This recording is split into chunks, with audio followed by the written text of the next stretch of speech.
Immigration. We're going to talk about immigration today because there's an immigrant caravan headed for the United States, and it's been in the news, and the president has tweeted about it, and I think it needs to be addressed. We've seen a lot of the conservative viewpoint of immigration recently, and I just want to address some of the more substantial arguments that conservatives make against left-leaning thinkers or against progressives or liberals about immigration, about what's wrong with it, what's right with it, why we have it, why we support it. And I think in many ways the progressive stance on immigration is more aligned with what our country has stood for in the past and what our country has believed in the past than what it is standing for right now. And I'll try to prove that by what we talk about today. I'm going to use to bring up some of these objections that conservatives have. I'm going to use two sections of Jordan Peterson speaking, or several clips. One is a presentation that he gave, and another one looks like a question and answer session from his home.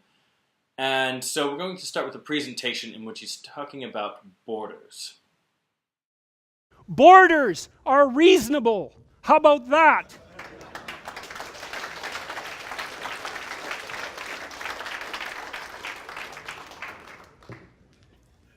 The law is the border that stops someone from stealing your laptop. And if it's an Apple laptop, well, it's the sort of laptop that a social justice warrior would carry. And then the social justice warrior is going to be very irritated if you happen to purloin their laptop. And then you might point out to them, you know, it's a border that protects you from having that thing taken. And they say, well, the border should be open. It's okay, man, no problem. You hand over that laptop right now. And so the people who are trying to tear down the borders conceptually, politically, and practically, what they want is the chaos that that would bring. They either want that or they're too foolish to know that their pursuits will produce that. So I think Jordan Peterson knows here that the progressives generally left-leaning thinkers don't really want to tear down borders. And if he's talking about the borders of nation states, which I assume he is, and preventing mass immigration, most progressives are in favor of some sort of limits on immigration. So he's kind of building a straw man, saying his opponents believe something they don't really believe. But leaving that aside, I think it's really important to realize that progressives do believe in limits on immigration, believe in borders, but they also believe that we have to balance that with the spirit of the poem that's written at the base of the Statue of Liberty, the poem by Emma Lazarus. She says something like, "Give me you're tired, you're hungry, you're poor, your huddled masses yearning to breathe free."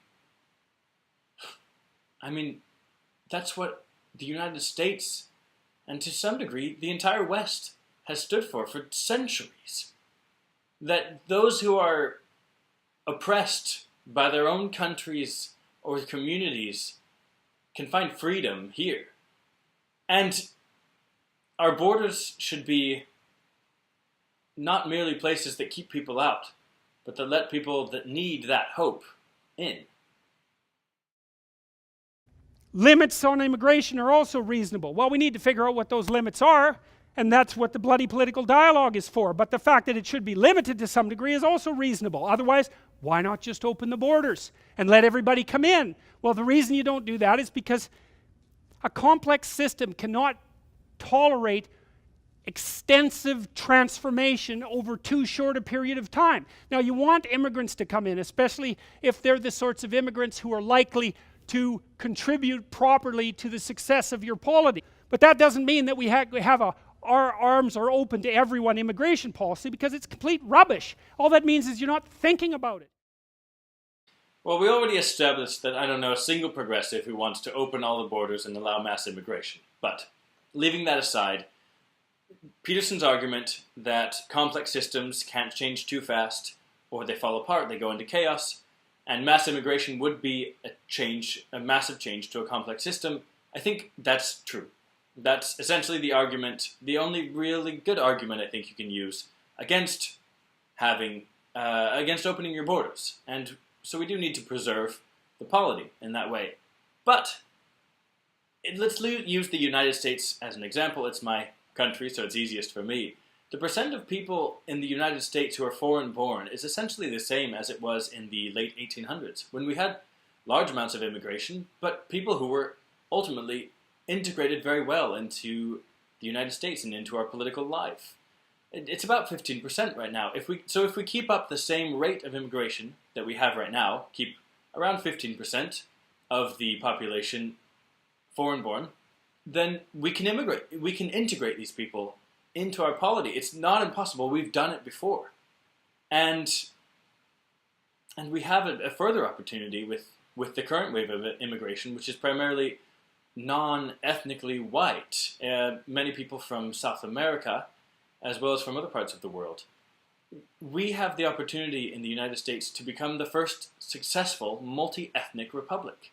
Every other republic up until this time has been governed by an ethnic elite, a single ethnic elite. The United States was for a long time governed by a white elite, as were other republics in Europe, and as are other republics in Europe. And only now is the United States trying to make a transition to a place where its governing elite is not just white. It's not just the founding ethnicity, but incorporates blacks who were formerly slaves in the country, and South and Central Americans who have indigenous background and who were not initially part of the founding ethnicity of the country, if you will, and hopefully Native Americans who were here first. I think that's one of the great adventures, one of the great missions of the current American political project, is to try to create a successful multi-ethnic republic which functions despite being run by multiple ethnicities. And I think that's an opportunity we have to show the world that it can be done. Here's something. I've been thinking about this a lot lately. It should not be assumed that citizens of societies that have not evolved functional individual rights predicated polities will hold values in keeping with such polities. So we could say, look, there are a lot of countries in the world that are not governed well. The vast majority of them, right? And they've been not governed well forever. And to me that means that there's something wrong with the values that are held collectively by the people who've established those polities. Well, you shouldn't be naive and assume that merely because you move them to a new country, they're going to let their innate democratic longings flourish. It doesn't work that way. And perhaps this would be Jordan Peterson's response to what I just said about a multi-ethnic republic, where essentially Peterson says here, some people are incapable of participating in a liberal democracy. And I just think that's verifiably false. You take some of the greatest leaders of our history. Take Alexander Hamilton in the United States, the first Treasury Secretary. He was born in a tiny Caribbean island. He wasn't raised in a democracy. He was raised in an aristocracy with slaves all around him. And yet he became one of the greatest proponents for democracy that there ever were. Take Nelson Mandela, who was raised in pre-apartheid or in apartheid South Africa, who never had political rights and yet became an incredible democratic leader. Or Mahatma Gandhi in India, who was also raised without political rights and yet became, again, one of the greatest champions of democracy, founder of the most unlikely democracy in the present day, which is India, which is still democratic, in part at least, because of the incredible influence of Gandhi.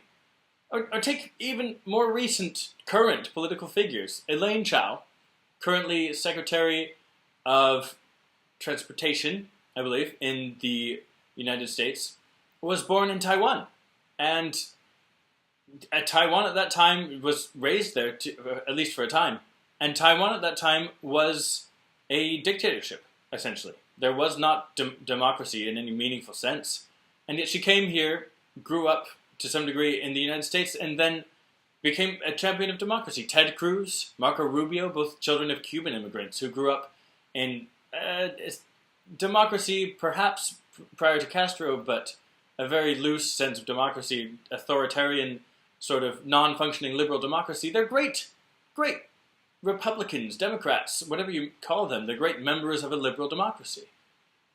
I just think it's false that your background determines whether or not you're able to participate in a liberal democracy. I think everyone deserves a chance to try. And if they don't do it, if they don't participate, then they can't get citizenship. I agree with that. If they don't want to become part of the polity, if they don't want to adopt the standards that are present in a liberal democracy, very well and good, but let's do it individual by individual and not class entire groups as being incapable of participating in liberal democracy. Islam is causing lots of problems with rape gangs, terrorism, and generally being a menace. Why? I mean, I think the reason that Europe is clamping down on speech critical of Islam is partly the same reason that the entire Western world is clamping down on speech that's critical of anything that is associated with group identity, which is pretty much any set of ideas that unites people. And it's a consequence of the collective decision that we've made that egalitarianism and conflict avoidance constitute the two highest virtues, and they trump everything else, including free speech. So this is a perfect example of what I talked about in the last section, about painting a group with a broad brush and saying that they're incapable of participating in liberal democracy. I mean, that's the reason that the left, he doesn't say the left, but I assume he means the left has opposed talking about Islam in this way. That's the reason the left opposes it. It may be that some people within Islam are not capable of participating meaningfully in liberal democracy, but frankly, that's the case of any group, anywhere, including some of those who live in liberal democracies. And so why are we allowing ourselves to talk about any Muslim that way, as any Muslim is incapable of participating in liberal democracy? That doesn't make sense to me. I'm somewhat apprehensive about Islam because it looks to me like it's a totalizing system as well as a religion, and it's a totalizing system because everything has to come under its purview, including law and everything that goes along with that. There's no separation between church and state, and so I don't see how that's commensurate with a Western mode of existence, and I don't think people want to have that conversation because they want to say, well, no, everyone, diverse as they are and important as that diversity is, apparently such that everyone has to be represented equally, the diversity isn't really about anything fundamental, and we can all get along without a problem. And I'm afraid that that's extraordinarily naive. And what I think is extraordinarily naive is Jordan Peterson's willingness to paint Islam as this monolithic entity, civilization, society, opposed to Western liberal democracy. Because I just think that's not true. The form of Islam that seems most similar to what Jordan Peterson describes here is ISIS. And I agree. The ideology of ISIS, Daesh, is opposed to Western liberal democracy in a way that is fundamental. That nobody who wants to be a member of ISIS can also be a member of a democracy like the United States or Canada. But most Muslims are nothing like members of ISIS. In fact, there were very progressive Arab parties in many Arab countries in the early 1900s that were pro-democracy, they were pro-liberalization, they were pro-freedom, civil society, civil liberties. And some of the Arab empires, going farther back, some of the, not Arab, Muslim empires, were some of the most tolerant in the world. The Ottoman Empire, during the Middle Ages, tolerated Christian minorities in its midst and allowed them to create their own laws and govern themselves to a certain extent, which Christian empires never did in the Middle Ages. And in fact, you look at Spain during the Reconquista, they killed or expelled all Muslims. And you look at the empire that was in Spain before the Spanish Reconquista. And again, you have an empire that was at least reasonably tolerant of both Christians and Jews within its borders, which the Christian empire coming in afterwards was not. Now, that's not to say that every Muslim empire or state or government has been tolerant. It's just to say there have been tolerant Muslim governments, there have been tolerant Christian governments, there have been tolerant and intolerant Jewish and Buddhist governments. Your religion, your beliefs, your fundamental belief system, your religious belief system, don't determine the nature of your government or the nature of your willingness or ability to honor liberty and freedom and the value of individual rights. And maybe the other thing that's even darker is that there's a fair bit of revolutionary fervor in the more radical end of the left political spectrum, and that radical fervor is devoted towards tearing down the patriarchy, and of course that's basically Western civilization. And so because Islam isn't part of Western civilization, then it can be seen as an ally in that attempt. That's what it looks like to me. This is simply false. Western civilization is not the patriarchy, and the patriarchy is not Western civilization. Western civilization is based on ideas. And if the people who held those ideas were sometimes patriarchal, sometimes held false ideas about women and how they are inferior, ideas which I know Jordan Peterson does not hold to a large degree. Aristotle believed that women were fundamentally incapable of politics. And even Lincoln has some quotes that indicate that he didn't think women were as capable as men of voting correctly or wisely. I mean, I know Jordan Peterson doesn't believe those things. So these people certainly participated in patriarchy, but they were not. Western civilization is about ideas, not about the patriarchy. It's about the ideas of Aristotle and the beauty of citizen participation in government. It's about the ideas of religious teachers like Jesus, who taught the essential value of every individual soul. The ideas of Montaigne, who taught about checks and balances. The ideas of Immanuel Kant, who who theorized that we have to be able to act as if everything we do could be universalized for everyone, and so to learn to be kind and just in that way. It's about the ideas of Thomas Jefferson and Abraham Lincoln, who taught about the freedom of individuals, the rights to stand up to tyranny, and the right to be free from slavery and oppression. It's about Martin Luther King Jr., who taught that everyone, black and white, male and female, has a right to stand up and be counted and receive justice from their government and from their fellow human beings. That's what Western civilization is about. And if Jordan Peterson thinks it's about the patriarchy, or if he thinks it's about Christianity, or if he thinks it's about being white, then he's wrong. And I hope that's not what he thinks. I hope that he realizes it's based on these liberal ideas, which have been the basis of our civilization, and which will be the basis for us to receive immigrants. I've met people in many parts of the world. I worked with immigrants as a religious missionary in the United States, primarily with Central American and South American immigrants, and spoke Spanish with them, and saw that they are coming for jobs. Most of them don't know a lot about politics and aren't too worried about it. They just want to support their families. I lived in Mexico and met the people there. I worked in refugee camps in Greece and in Lebanon and met people from Syria and Afghanistan who were fleeing their homes because of violence, most of them Muslim. They're good people, most of them, and some not good, like everyone in the world. But they don't mean to topple Western civilization.